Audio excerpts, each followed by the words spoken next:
ሰላም ሰላም፣ ጤና ይስጥልኝ የተከበራችሁ የዜድ ሀበሻ ቤተሰቦች እንዴት ናችሁ? ሰላም ነው ወይ? ሰላማችሁ ይብዛልኝ። ሁላችሁም ስለምታበረታቱን ሀሳብ አስተያየታችሁ ስለምሰጡኝ እጅግ አድርጌ አመሰግናለሁ። ላይክ፣ ሼር፣ ሰብስክራይብ በማድረግ ቤተሰባችሁ አድርጉን። ሀሳብ አስተያየት አይለየን። ኢትዮጵያ ሀገራችን ሰላም ያርግልን። በቅንነትና በመልካምነት ላይክ ሰብስክራይብ እያደረጋችሁ ለፉ። ቅንነትና መልካምነት ለራስ ነው፣ ማይከፈልበት ነው ማለት ነው። ቀና ልቦና ብቻ ነው የሚያስፈልግ ማለት ነው። እና ቤተሰቦቼ ያው ዛሬ ይዤላችሁ የመጣው የአንድ እህታችን ታሪክ ነው። ያ ወይዘሮ መነን እንግዲህ ወንድማችን ዘላለምም ደግሞ እድሜና ጤና ይስጠው፣ መልካምና ቅን ወንድማችን ነው ማለት ነው። ያው እንግዲህ ዘላለም ጋር እንግዲህ ያለው ነገር ከዘላለም ያው ራሷ በአንደበቷ ተናግራለች ያለው ነገር እንግዲህ ከዚህ በፊት እስከ ሳውዲ አረቢያ ከሳውዲ አረቢያ ወደ ሌላም ሀገር ሄዳለች ማለት ነው። ያው አሁን ግን ጎዳና ላይ ነው እንግዲህ በጎዳና ነበረ እንግዲህ ወጥታ ጎዳና ላይ ነበረ የምትኖር ማለት ነው። እና በዛ ጊዜ በመልካምነትና በጥሩ ጊዜ የሚያውቋት ባልና ሚስቶች ደግሞ ከውጭ ሀገር በመግባት እንግዲህ ያው እነሱም እንግዲህ መልካም ሰዎች ናቸው ማለት ነው። የተቻላቸው አክል እንግዲህ ለግሰዋል ማለት ነው። በጣም ደስ ይላል። ያው እንዳያችሁት እንግዲህ ሰርፕራይዝ አርጓታል ማለት ነው። እንግዲህ እነ ዘላለምም እድሜና ጤና ይስጣቸው። እነሱም በጣም መልካም ሰዎች ናቸው። ከተጎዱ ግፍና በደል ከደረሰባቸው ጎን ነው የሚቆሙት ማለት ነው። እና መልካም ሰዎች ናቸው። ዘላለም እንግዲህ እድሜና ጤና ይስጥህ እላለሁ።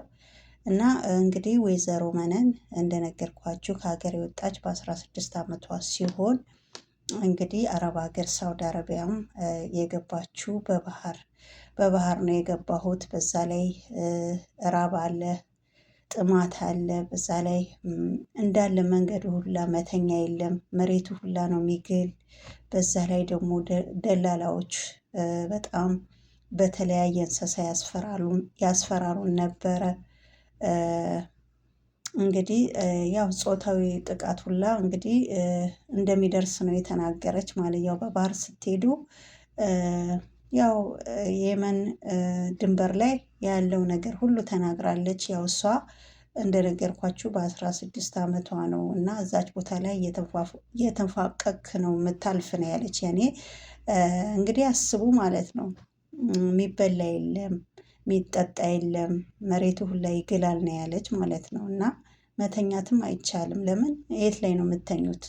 መሬቱ ሁላ ነው በጣም ነው የሚያቃጥል ነው ያለች። እና በጣም ብዙ መከራና ግፍ እንግዲህ በዛ ሁላ አሳልፋ ከሳውዲ አረቢያ ደግሞ ወደ ሌላ ሀገር ወደ ሱድን የሚባል ሀገር ላይ እዛ ሀገር ላይ ደግሞ ብዙ ኢትዮጵያውያኖች እንደምታግዝና እንደምትረዳ ለምሳሌ ስራ የሌላቸው ስራ በማግኘት ስራ በመፈለግ አገር መሳፈር የፈለጉ ደግሞ ትኬት በመቁረጥ ሰዎችን በማስተባበል እና ትኬት እየቆረጠች አገራቸው እንዲገቡ በማድረግ በጣም ብዙ ትብብር የምታደርግ እንደነበረ ያው ራሷ ባንደበቷ ወይዘሮ መነን ተናግራለች ማለት ነው። ቤተሰቦቼ ማለት ነው። እነዚህ ደግሞ ባልና ሚስቶች እንግዲህ እሷን ለማስደሰት እንግዲህ ምን ያክል እንግዲህ መልካምና እሷን ለማግኘት እንግዲህ ከውጭ ሀገር ድረስ ያው እሷ ለማግኘት አገር ገብተዋል ማለት ነው። እና ምን ያክል እንግዲህ ወገናችን ወድቃለች። ከዚህ በፊት እንደዚህ አይነት ሰው ነበረች እና አሁን መውደቂያ የት ይሆን በማለት እንግዲህ እሷን ፍለጋ ወደ ኢትዮጵያ እንግዲህ ያቀኑ ባልና ሚስቶች ምን አይነት ቀናና መልካም ሰው እንደሆኑ ማየት ይቻላል ማለት ነው። እንደነሱ መልካምና ቅን ሰው ያብዛልን ቤተሰቦቼ ማለት ነው። ያብዛልን። እና ያው እንደነገርኳችሁ ወይዘሮ መነን ያው በልጅነቷ ነው ስደት የወጣችው። ከዛ በኋላ ያው ብዙ እህትና ወንድሞች ስትረዳ እንደቆየች በጣም ለብዙዎች ማለት ነው። እና የሚበሉ ራሱ ከሌላቸው ከሆነ እቤት ይዛ ሄዳ ባላት ነገር በቃ ሁሉም ነገር በቃ እና ብዙ ነገር ስትረዳ ነበረ እስከ ዛሬ ድረስ ማለት ነው። አሁን ግን ራሷ እንግዲህ ወደ ጎዳና እንደወጣች እና ጎዳና ላይ ያው የሆኑ ሰዎች እንዳጠለሏት፣ ያው ያለችበት ደግሞ ሸራ እንግዲህ ተወጥሮ ነው፣ ሸራ ውስጥ ነው የምትኖር ማለት ነው። ያው ኃይለኛ ዝናብ ሲሆን ደግሞ ወደ ሌላ ቦታ ሄጄ እጠለላለሁ። ኃይለኛ ዝናብ ሲሆን እዛ እየሄድኩ እጠለላለሁ። ቀለል ያለ ደግሞ ከሆነ ያው እዚሁ አርፋለሁ። ይሄም ሰዎች አስጠግቶኝ ነው በማለት ተናግራለች ማለት ነው። እና ቤተሰቦቼ አንዳንዴ በተለይ ወላሂ እዚህ በቃ እምላችሁ ሁሉም በቃ እህትና ወንድሞች እንደዚህ በቃ አረብ ሀገር ያሉ ወይም ደግሞ መጀመሪያ አረብ ሀገር የቀመሱ እህትና ወንድሞች ርህራሄ በቃ ውስጣቸው ርህራሄ ለራሳቸው ሳይሆን ለሰው ነው የሚኖሩት። እኔ በኋላ ስገባ ምን ይሆን ምን ይውጠኝ ይሆን ምንድን ነው ማረፊያዬ ምን ማድረግ አለብኝ ብለን አናስብም ማለት ነው። በቃ ራሳችን እንደ ሻማ እየቀለጥን ለሌላ ነው የምንኖር ማለት ነው። እና እቺ እህታችን እንግዲህ ወይዘሮ መነን እንግዲህ ለማንም አይደለም ለእሷ ሳይሆን በቃ ለሌላ ሰው ነው የኖረችው ማለት ነው።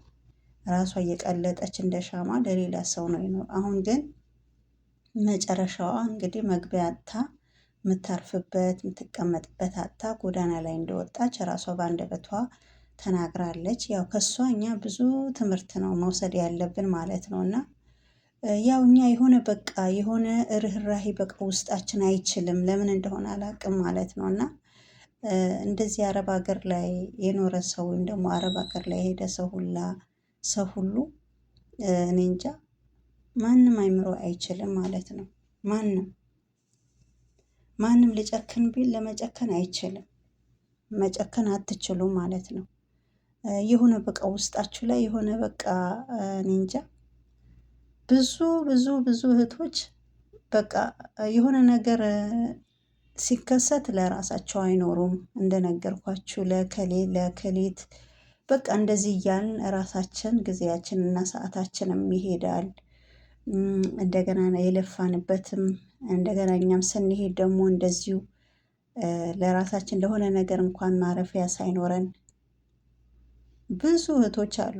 ለምሳሌ ከዚህ እንደዛ ሆኖ እድሜያቸው ጊዜያቸው ሁሉም ነገራቸው ከዛ በኋላ እዛ ሲገቡ ደግሞ የበለጠ ደግሞ ታሞ እንደምታውቁ አብዛኛዎቻቸው ብታዩ አብዛኛው ጸበል፣ አብዛኛው ደግሞ እንደዚሁ ቁርአን ቤት እንደዛ ነው አብዛኛው ማለት ነው። ይሄ ሁላ በምን መሰላችሁ? እኛ ለራሳችን አንኖርም፣ የምንኖር ለሰው ነው ማለት ነው። በቃ ለሰው ነው የምንኖር፣ ለዛ ነው። እና እኛ ለራሳችን መኖር አለብን። እንደገና ከዚች እህት እኛ ራሱ ብዙ ትምህርት መውሰድ አለብን። እኛ በሷ ብዙ ትምህርት መውሰድ አለብን። ለምን ነገ በኔ ነው። አሁን ለእኛ ጣፋንታስ ነገ ምን ይሆን? ምንስ ማድረግ አለብን? እንደነገርኳችሁ እኛ እንደ ሻማ እየቀለጥን ለሰው ነው የምንኖር ማለት ነው። ለሰዎች ነው የምንኖር። ለአጎቴ፣ ለእህቴ፣ ለእከሌት፣ ለእከሌ እያል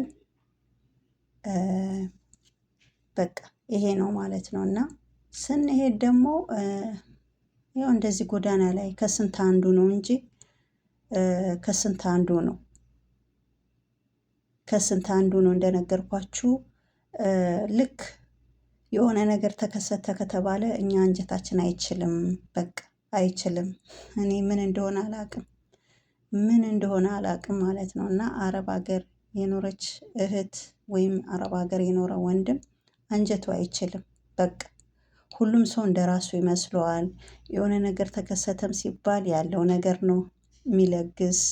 ለእኔ ለበኋላ እረ ስገባስ ምን ሆን ይሆን ለእኔስ በኋላ ምን የሚባል ነገር የለም ማለት ነው። እና ያለንን ነው እንግዲህ ወደኋላ አንልም ባለን ነገር። እና አንዳንዴ ቆመ ብሎ ማሰብም ጥሩ ነው።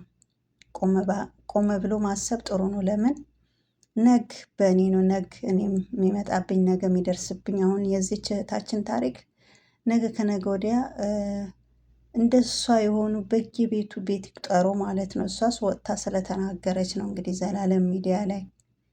ከሷ ደግሞ የባሱ አሉ በየቤቱ ቤት ይቁጠሩ፣ በየቤቱ በየጸበሉ በየቁርአን ቤቱ ማለት ነው። እና ቤተሰቦቼ እንግዲህ ዛሬ ይዤላችሁ የመጣው እንግዲህ ወይዘሮ መነን እንግዲህ በ16 ዓመቷ ተሰዳ አሁን ደግሞ የጎዳና ላይ እንደሆነች አሁን ደግሞ ባልና ሚስቶች ውጭ ሀገር የሚኖሩ እሷን ከዚህ በፊት በመልካምነቷ ጊዜ የሚያውቋት እንግዲህ እሷ ለማግኘት ከውጭ ሀገር ገብቶ እንግዲህ እሷ ለማስደሰት ማለት ነው። ቤተሰቦቼ ሁላችሁም ከልብ አመሰግናለሁ። ዛሬ ይዤላችሁ የመጣው ይህን ይመስል ነበረ። ወንድማችንም ዘላለም እድሜና ጤና ይስጥህ፣ ክበርልን ማለት ነው።